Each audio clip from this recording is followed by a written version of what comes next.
Hola, ¿qué tal? Bienvenido a una emisión más de Perspectivas. Yo soy Jonathan Lomelí y este día vamos a platicar con Mario Córdoba España. Él es especialista en movilidad urbana y desarrollo y también fue titular del ahora extinto Instituto de Movilidad y Transporte del Estado de Jalisco el sexenio pasado. El tema, los mototaxis, que la nueva ley de movilidad reguló. ¿Es realmente posible poner en orden este fenómeno urbano que lleva muchos años expandiéndose en la ciudad? Te invito a que te quedes conmigo en Perspectivas. Comenzamos.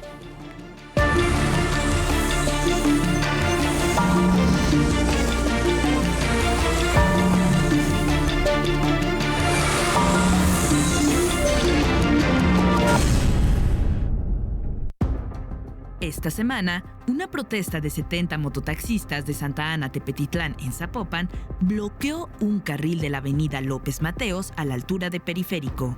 Los manifestantes exigen la aparición con vida de uno de sus compañeros, privado de la libertad por un comando tras supuestamente resistirse a pagar un derecho de piso a criminales. Este hecho nos recuerda la urgencia de regularizar estos vehículos, como marca la nueva ley de movilidad aprobada en octubre pasado. Ofrecer certeza jurídica a los operadores y dueños, seguridad a los usuarios y protección contra las mafias y la extorsión son parte de los retos que enfrenta la autoridad. El último censo de 2016, elaborado por el extinto Instituto de Movilidad, hablaba de más de 2.300 mototaxis en todo el estado. Pero claramente, esa cifra quedó rebasada en 2022. ¿Hay condiciones para regular a los mototaxis? ¿Qué aspectos de la nueva ley son los más complicados de implementar? ¿El crimen organizado puede ser un obstáculo? Abordamos estas preguntas con Mario Córdoba España, especialista en movilidad y urbanismo y extitular del Instituto de Movilidad de Jalisco. Hola, ¿qué tal? Bienvenido a Perspectivas y pues comenzamos este programa con una charla con Mario Córdoba España. Le agradezco mucho que nos acompañe para hablar de un tema que él conoce bastante bien y que ha sido noticia en estos últimos días en la ciudad después de estos bloqueos que provocaron o generaron mototaxistas para exigir la aparición de uno de sus compañeros desaparecidos que finalmente fue localizado este jueves por la mañana. Le agradezco mucho a Mario Córdoba, maestro, que esté con nosotros en este espacio. Muchas gracias, Jonathan, es un gusto. Pues a ver, Mario, me gustaría que nos comentaras un poco y brevemente ¿cuál es el origen de los mototaxis? ¿Cuándo comenzaron y en qué momento se convierten en este fenómeno? No solamente en Tlajomulco, sino en toda el área metropolitana y ciudades medias fuera de la metrópoli. Este fenómeno de este modo de transporte público emergente está relacionado con la expansión y crecimiento desordenado de la ciudad, principalmente en la periferia, donde se están alojando, desafortunadamente porque no tienen otra oportunidad, las personas que tienen más escasos recursos. Entonces, este crecimiento ha sido de forma dispersa, con un urbanismo muy deficiente, calles angostas, una accesibilidad muy limitada, todavía hasta la fecha, y ha venido creciendo, ¿no? Prácticamente ha agarrado varias administraciones. ¿Cuándo comenzaron? ¿Cuándo tenemos registro de los primeros mototaxis? 2000, 2002, ¿no? Cuando estaba el de alcalde Cermeño, ya se registraban algunas unidades de mototaxis. Después con Tatengo hubo un crecimiento importante y entrando también el alcalde Alfaro en su momento, ¿no?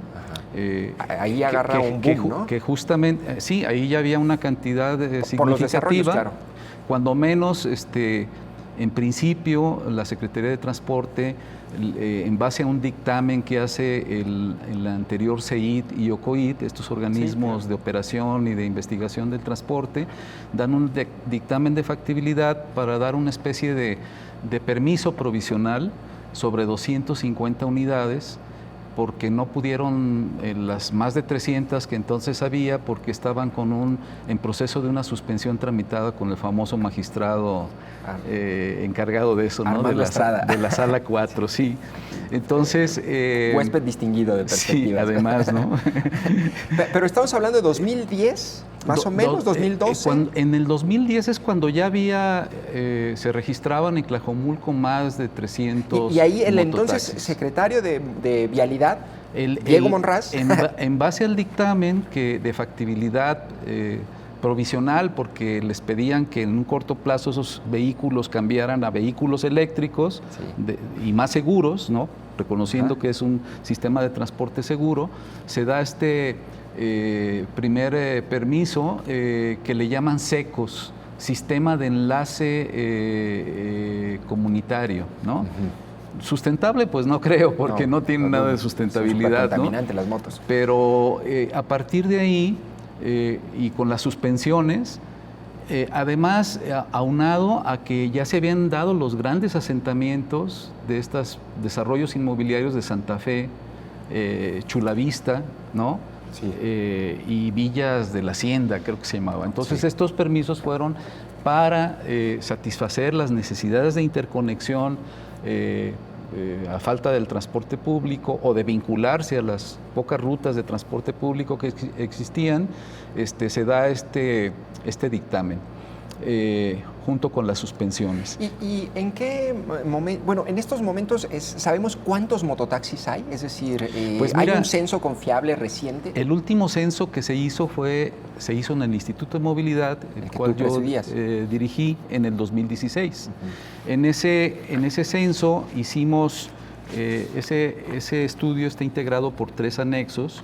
Un anexo que fue una especie de rastreo, porque fue muy difícil ubicar las estaciones, los mototaxis, porque además había mototaxis ruleteros que no tenían una base.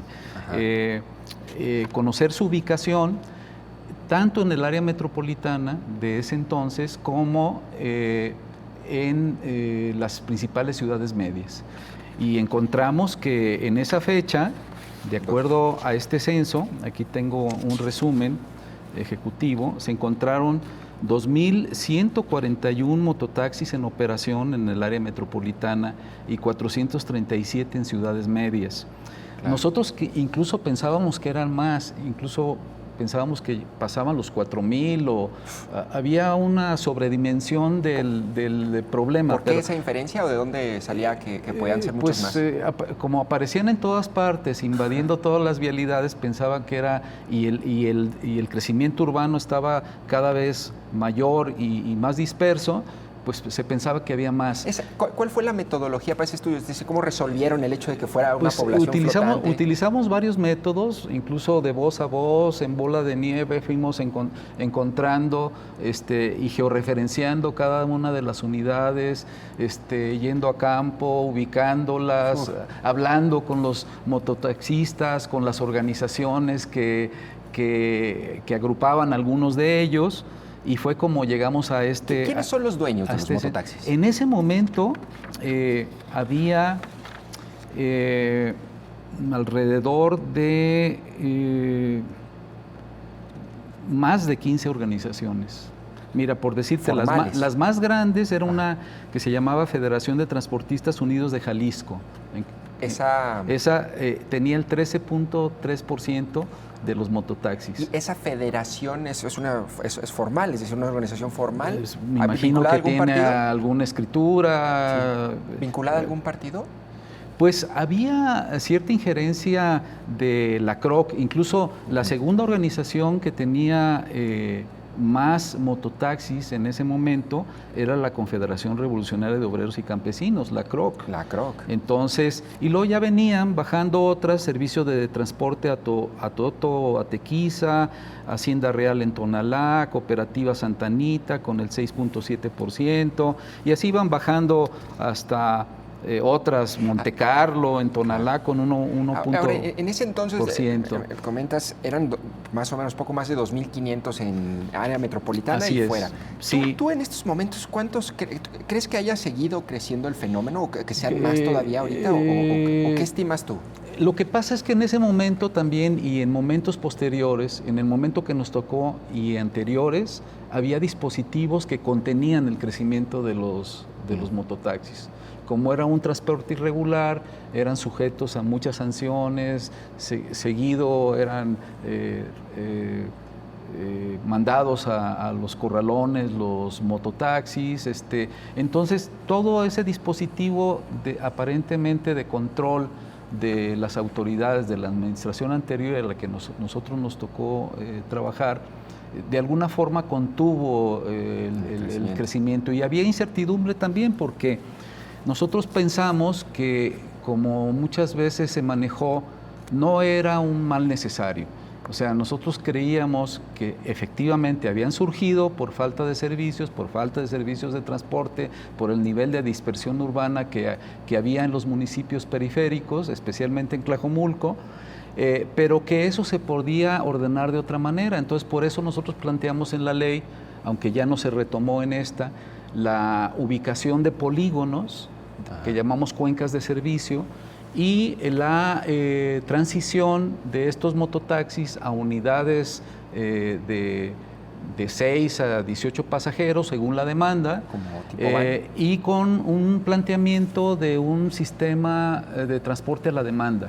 O sea, que los vehículos no anduvieran circulando permanentemente, sino cuando la demanda lo exigiera o los usuarios particularmente lo exigieran. Allí, Mario, me llama la atención, la ley de movilidad que impulsó Aristóteles, digamos, los regulaba o, bueno, establecía este cambio de vehículos con cuencas de servicio.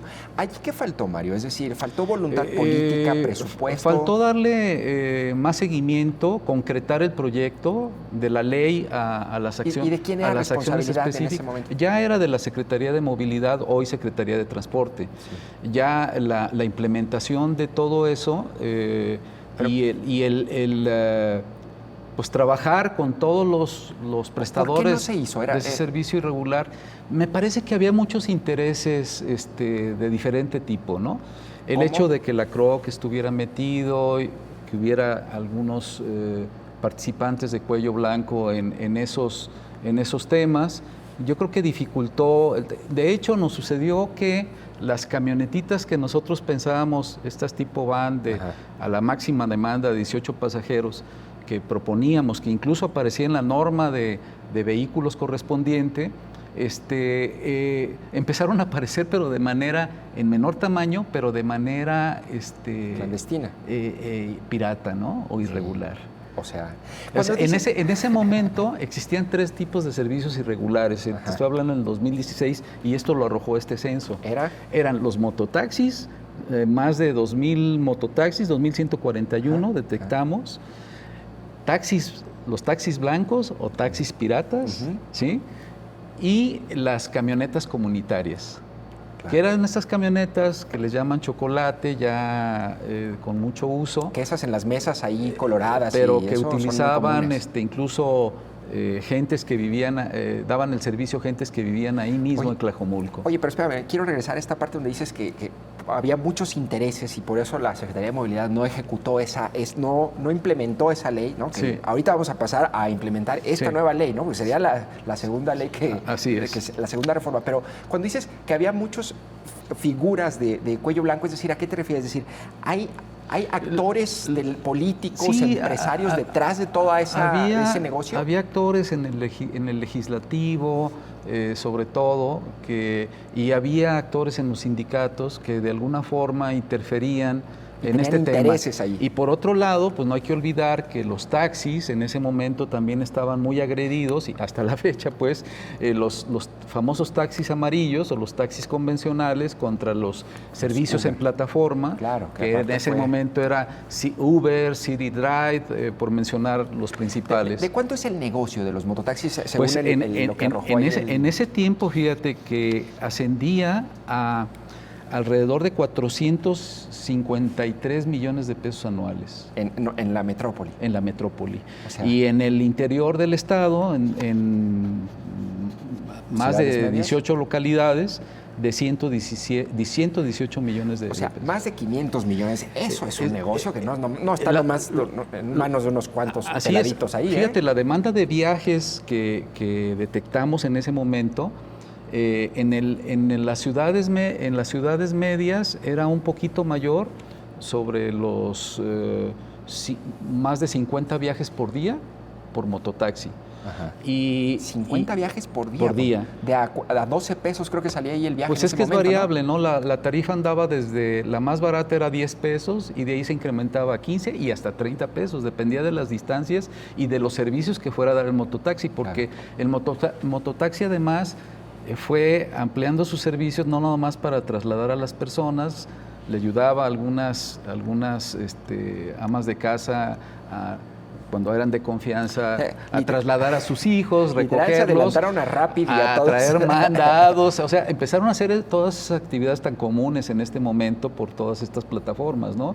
Entonces diversificaron y también detectamos que había algunas actividades, no era en la mayoría de los mototaxis, era una pequeña cantidad de conductores de mototaxi que hacían algunas actividades ilícitas, sobre todo en la venta de narcomenudeo, ¿no? Es decir, que lo usan para narcomenudeo. Pero era en una menor cantidad. La mayoría eran gente que tenía necesidad de trabajar, es decir, un mototaxista tenía que entregar, no sé cuál sea ahorita el monto, pero entregar una liquidación de 300 pesos diarios al dueño del mototaxi, porque la mayoría no eran dueños, solamente el 30% de estos mototaxis, los conductores eran sus dueños. Esa va a ser una mafia similar a la de los taxistas, ¿no? En donde en realidad son grandes acaparadores de cuello blanco, como dices, así es. ¿no? Y entonces, los trabajadores. Los 300 pesos en esta cantidad los 300 pesos que le quedaban, el chofer tenía que pagar la gasolina, alrededor de 100 pesos diarios, y lo que le quedaba, entonces andaba recibiendo un sueldo de 6,500 pesos mensuales. Claro. Entonces, los que ya eran propietarios de taxi, bueno, sí, su sueldo se elevaba. Y además los que eran propietarios de mototaxi tenían la oportunidad de amortizar el costo del vehículo, que en ese entonces andaba sobre los 65,000 pesos. Venían empaquetados prácticamente de la India y aquí se armaban. ¿A dónde los pedían o los piden? Prácticamente los traían de la India, de en internet los Tailandia, etcétera. Ya tenían sus proveedores, llegaban en paquetes y se armaban, ¿no? Sí. Recientemente, en esos tiempos también empezó a establecerse una fábrica se llama Kingsway o algo así, que todavía existe en Yucatán y que en este momento incluso hace mototaxis eléctricos y de combustión que andan sobre los 70 y tantos mil pesos. Antes que se vaya el tiempo, pero sobre la nueva regulación, es decir, la reforma, me decías que tuviste la oportunidad de revisarla, prácticamente establece, le llama servicio comunitario, ¿no? A ver, ¿qué opinas tú de esa propuesta? Mira, bueno, desafortunadamente la ley tuvo un fast track y yo creo que le faltó más revisión para estructurarla mejor, para que estuvieran todos los conceptos que deben aparecer y no se contradijeran unos a otros, ¿no? Lo primero que observo, a cuestionarse y que es paradójico, si es una ley de movilidad y seguridad vial, pues ¿cómo apruebas un medio de transporte inseguro? Que es el gran argumento, son inseguros, por eso no los regulaban, ¿cierto? Pues claro. Son inseguros, un golpe. Además, un mototaxi puede circular hasta 60 kilómetros por hora y la velocidad que les habían impuesto al principio era 10 kilómetros por hora y ninguno la respetaba. Claro. Y además estaban moviéndose de un lado a otro, había competencia entre ellos por el pasaje, invadían los espacios de las rutas de transporte público, se metían a las avenidas, etcétera, etcétera, claro. ¿No? Entonces, un desorden que no sé en qué medida en este momento prevalece, pero parece que sigue igual de desordenado. Entonces, en la nueva ley, lo que hacen es dejarlo como estaba antes en el transporte especializado. No sé por qué especializado, porque en el transporte especializado, lo que se define como transporte especializado, pues es el de personal, es el turismo, ambulancias, funerarias, autoescuelas de aprendizaje, de carga liviana, y de pronto ya aparece en esta ley, en transporte especializado, que no existía antes, el transporte comunitario. Y el transporte comunitario se define en un glosario de términos que viene en la ley, en uno de los apartados, y dice: transporte comunitario, servicio de transporte especializado que utiliza un vehículo de pequeña escala, que preferentemente utilicen tecnología sustentable, no sé qué es eso, para desplazamientos cortos que se desarrollan dentro de las áreas de un polígono delimitado, cuyos límites coinciden con rutas troncales complementarias y alimentadoras. Esa parte tampoco no está muy clara.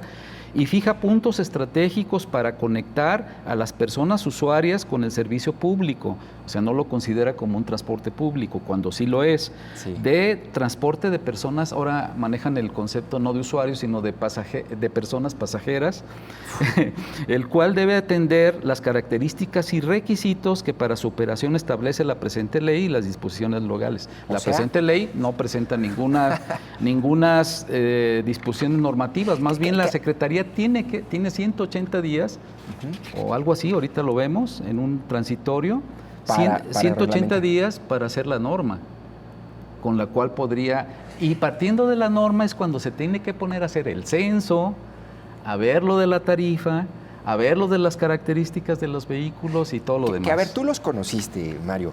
Si tú llegas con los mototaxistas y ellos te dicen, no, mano, pues mira, yo cobro 12, 15, 20 y 30 pesos. Si me meto ahí son 30 porque es inseguro y está bien estrecho. Si te llevo allá, pues bueno, para esa población yo le doy un precio preferencial porque le llevo a sus hijos a la escuela, ¿no? Y yo así cobro. Y llegan a la Secretaría de Transporte y les dice, ¿sabes qué vas a cobrar tanto esto según la tarifa técnica? Pues no, ¿Tú ves viable que le digan a 1,600 mototaxistas? Habría que ver la tarifa y qué fundamentos tiene, pero es difícil que la respeten y cómo van a vigilar que la respeten, que sería uno de los criterios de revocarles el permiso, ¿no? El problema, como te decía, en ese entonces, en 2016, solamente el 30% eran propietarios de sus mototaxis, los demás eran choferes. El nivel de rotación que traen de los choferes puede ser alto. Claro. Y no sé si tengan la licencia para conducir ese vehículo. Lo que hay que mapear es entonces a los grandes... Porque en las motocicletas, curiosamente, no aparece el apartado de los mototaxis tampoco, como vehículos, ¿no? Además, hay una confusión. O sea, creo que no ha quedado claro si va a ser el mismo vehículo, porque aquí Mónica Magaña, la diputada, me decía, no, es que van a ser otros vehículos, pero no especifican cuál. Pues dice aquí como transporte pequeño, comunitario, ¿no? Vehículos de pequeña escala. Fíjate que en aquel tiempo conocí un ejercicio académico que hicieron unos estudiantes de diseño industrial del ITESO, que planteaban un vehículo así de plataforma muy bajita en cuanto a acceso, muy abierto, no estaba muy cubierto, y era un vehículo eléctrico. Y le había hecho ese trabajo, ese ejercicio académico, lo habían hecho con el fin para ver si lograban hacer cumplir aquel permiso que se dio en el 2010, de que esos vehículos de combustión interna se convirtieran en vehículos eléctricos. Pero eso no quita la inseguridad. Claro. ¿Sí? La inseguridad de una colisión, de voltearse un vehículo, etcétera, y de que vaya sobreocupado el vehículo, ¿no? Oye, Mario, me queda un minuto, pero a ver, me gustaría preguntarte tu opinión. Con toda la experiencia que tienes, el conocimiento, el censo, el hecho de que conociste directamente cómo operaban, quiénes eran los dueños, y que ya viste la nueva ley, tú, honestamente, ¿tú crees que en esta administración se va a poner en orden y se van a regular a los mototaxis? ¿Es viable o no? Si cumplen y de buena manera el transitorio 22º, ¿qué es? Que dice que la autoridad competente en un plazo no mayor de 180 días hábiles, contados a partir de la emisión de la norma técnica respectiva, donde ahí se va a definir todas las características del vehículo, etcétera, deberán efectuar un censo de los vehículos, se me hace muy tarde, de los vehículos afectos al transporte comunitario que actualmente prestan el servicio, considerando los vehículos motorizados de menor escala, con la finalidad de conformar un padrón de este modo de transporte, las cuales deben ser regulados en la norma técnica, otorgando la convocatoria respectiva el derecho de preferencia como prestadores de servicio de transporte comunitario y privilegiando a quienes utilicen la tecnología sustentable. Es decir, este transitorio no dice mucho en cuanto a que haya la intención de transformar en el corto o mediano plazo estos vehículos en vehículos de otras características. Y por otro lado, dice que pues sí le van a privilegiar a aquellos que se atrevan a lo mejor a cambiar su mototaxi de combustión por un mototaxi eléctrico o a lo mejor dar su servicio con camionetas de más pasajeros, ¿no? Sí. Pero hasta ahí se queda. La verdad, Mario, mira, muy interesante, se me acaba lamentablemente el tiempo, te agradezco mucho que nos hayas acompañado, creo que hay que tener una nueva sesión, una nueva plática para abundar sobre esto. Te agradezco que hayas estado en este espacio de perspectivas y con bueno, mucho gusto. Yo lo dejo ahí sobre la mesa, ya escucho a Mario Córdoba, especialista en movilidad urbana y también desarrollo. Yo le apuesto, y te apuesto, Mario, que en esta administración no se regula ni se resuelve el problema de los mototaxis y va a seguir creciendo. Casi que lo firmo. Les ¿verdad? queda poco tiempo. Es poco el tiempo. Gracias por haberme sintonizado. Yo soy Gracias. Jonathan Lomelí. Nos escuchamos en la próxima emisión.